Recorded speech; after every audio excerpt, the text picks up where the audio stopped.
별리교 성도 여러분 안녕하세요. 12월 13일 매일 성경 묵상 함께 하겠습니다. 오늘 묵상할 말씀은 아모스 7장 10절에서 17절의 말씀입니다. 함께 읽겠습니다.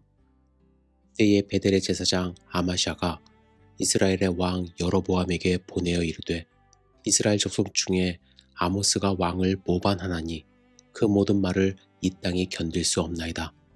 아모스가 말하기를 여로보암은 칼에 죽겠고 이스라엘은 반드시 사로잡혀 그 땅에서 떠나겠다 하나이다. 아마샤가 또 아모스에게 이르되 선견자야 너는 유다 땅으로 도망하여 가서 거기에서나 떡을 먹으며 거기에서나 예언하고 다시는 베델에서 예언하지 말라. 이는 왕의 성소요 나라의 궁궐 이민이라. 아모스가 아마샤에게 대답하여 이르되 나는 선지자가 아니며 선지자의 아들도 아니라 나는 목자요 뽕나무를 재배하는 자로서 양떼를 따를 때에 여호와께서 나를 데려다가 여호와께서 내게 이르시기를 가서 내 백성 이스라엘에게 예언하라 하셨나니 이제 너는 여호와의 말씀을 들을지니라. 내가 이르기를 이스라엘에 대하여 예언하지 말며 이삭의 집을 향하여 경고하지 말라 하므로 여호와께서 이와 같이 말씀하시기를 내 아내는 성읍 가운데서 창녀가 될 것이요 내 자녀들은 칼에 엎드려지며 내 땅은 측량하여 나누어질 것이며 너는 더러운 땅에서 죽을 것이요 이스라엘은 반드시 사로잡혀 그의 땅에서 떠나리라 하셨느니라. 아멘. 오늘 본문에 보시면 베델의 제사장 아마샤가 이스라엘 왕 여로보암에게 이렇게 말을 합니다. 아마 사람을 보내서 말을 한 것 같아요. 이스라엘 족속 중에 아모스가 왕을 모반하나니 그 모든 말을 이 땅이 견딜 수 없나이다. 여로보암은 칼에 죽겠고 이스라엘은 반드시 사로잡혀 그 땅에서 떠나겠다 하나이다. 이렇게 포로로 끌려가게 된다면서 민족을 혼란케 하고 있다고 고발한 거예요. 그리고 나서 아마샤는 아모스에게도 이렇게 이야기를 합니다. 선견자야 너는 유다 땅으로 도망하여 가서 거기에서나 떡을 먹으며 거기에서나 예언하고 다시는 베델에서 예언하지 말라. 이는 왕의 성소요 나라의 궁궐 이민이라. 여러분 이것은 무슨 뜻입니까? 쉽게 말하면 쓸데없는 얘기하지 말고 내 고향으로 돌아가라고 협박하는 것입니다. 그런데 아모스는 어떻습니까? 지금 무시당하고 왕을 등에 업고 협박하는 거예요. 협박당하지만 기죽지 않고 이렇게 말을 합니다. 나는 선견자가 아니며 선지자의 아들도 아니니라. 나는 목자요 뽕나무를 재배하는 자로서 양떼를 따를 때에 여호와께서 나를 데려다가 여호와께서 내게 이르시기를 가서 내 백성 이스라엘에게 예언하라 하셨나니. 여러분 지금 아모스는 북이스라엘의 제사장 한 사람과 싸우는 게 아니라 왕과 또 전체 이스라엘과 싸우고 있는 중이에요. 맞서 싸우고 있어요.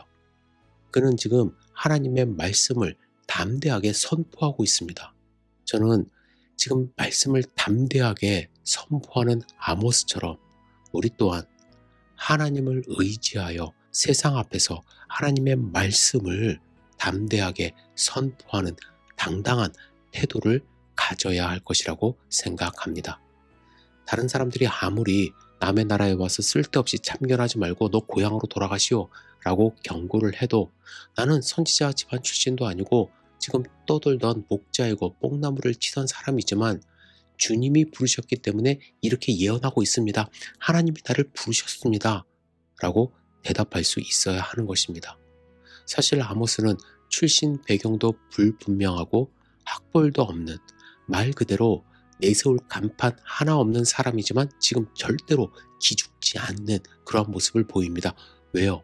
자신을 부르신 분이 다름 아닌 하나님임을 분명히 확신하고 있기 때문에 그렇습니다.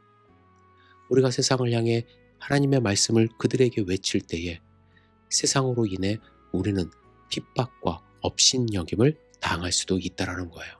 이런 상황에서 열등감에 빠지지 않는 하나님으로 인해 당당한 하나님의 백성이 되어야 합니다. 여러분 골리앗 앞에 섰던 다윗을 생각해 보십시오. 그는 골리앗 앞에서 돌멩이 5개와 막대기 하나를 들고 섰습니다. 그때 골리앗은 너무나도 작은 아이처럼 보인 다윗에게 이렇게 말을 합니다. 너를 찢어서 공중의 새와 들짐승의 먹이로 주겠다. 이건 그냥 허풍 떠는 게 아니에요. 골리앗은 이렇게 할 수 있습니다. 하지만 이 상황에서 다윗은 겁먹지 않았죠. 그가 하는 말은 무엇입니까? 너는 칼과 단창으로 나오지만 나는 내가 모욕하는 만군의 여호와의 이름으로 나갈 것이다며 당당히 맞서 싸워 이겼습니다. 여러분, 우리는 골리앗과 같은 세상에 기죽지 말아야 할 것입니다. 여러분, 지금 우리 한국 상황에 대하여 뉴스를 접하고 있지 않습니까? 이럴 때 우리 믿는 자들이 무엇을 해야 할까요? 참 안타까운 소식들이 들려요. 대통령이라는 사람은 매일 술 먹고 거짓말을 일삼고 미신을 숭배하고 자신이 마치 신이라도 된 듯이 불법적으로 계엄을 선포하여 국회를 쓸어버리겠다고 이야기를 하고, 정치인들이 자기 말 듣지 않는다는 이유로 잡아 가두려 했던 그 사람 앞에 참 안타까운 것은 뉴스에 제가 못 찾아서 그런지 모르겠지만 하나님의 정의를 선포하는 목사님들이 별로 없다라는 거예요. 하나님을 알지 못하는 자들도요, 우리 일반인들도 사회 정의를 외치며 불의한 자를 탄핵해야 한다고 정말 학생들도 그 추운 데 나와서 당당하게 외치는데, 대형교회 목사님들, 하나님의 정의가 이 땅에 실현되면 잃을 것이 많아서 그런지 마땅히 해야 할 하나님의 말씀, 하나님의 정의를 선포하지 못하고 있습니다. 대형교회에서 탄핵 집회에 우리 함께 갑시다 하자는 제가 뉴스를 들어본 적이 없는 것 같아요. 성도님들은 자기들이 알아서 이렇게 참석하고 그렇습니다.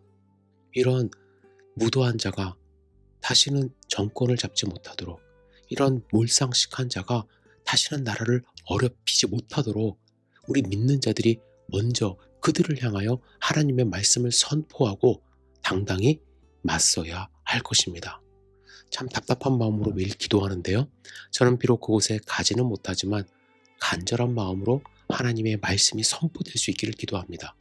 그리고 하나님의 정의가 실현될 수 있도록 저는 기도할 것입니다. 저는 어떠한 정당을 지지해야 한다고 말씀드리는 것이 아니에요. 정당은 다를 수 있어요. 제가 드리고 싶은 말씀은 지금 정의가 실현되지 않는 것이 눈앞에서 너무나도 뻔히 보이고 있다는 것입니다. 그 부분에 대하여 하나님께 간절히 기도하고 하나님의 공의와 정의가 실현될 수 있도록 물같이, 강물같이 흐를 수 있도록 여러분들 함께 기도해 주시기를 주님의 이름으로 축복합니다. 기도하겠습니다. 좋으신 아버지 하나님, 우리의 간절한 기도를 들어주시옵소서. 우리 대한민국을 굽어 살펴주시옵소서. 지금 너무나도 나라가 어렵습니다. 정치적인 혼란으로 인하여 경제적인 문제까지도, 외교적인 문제까지도 지금 번지고 있습니다. 주님, 믿는 자들이 일어날 수 있도록 인도하여 주옵소서. 믿는 자들이 하나님의 말씀을 선포하며 하나님의 공의와 정의를 선포할 수 있도록 주여 인도하여 주시옵소서. 두려워하지 않도록 주여 우리를 붙들어 주시옵소서. 우리와 함께 하시는 주님께 감사와 찬양을 올려드립니다. 예수님의 이름으로 기도드렸사옵나이다. 아멘.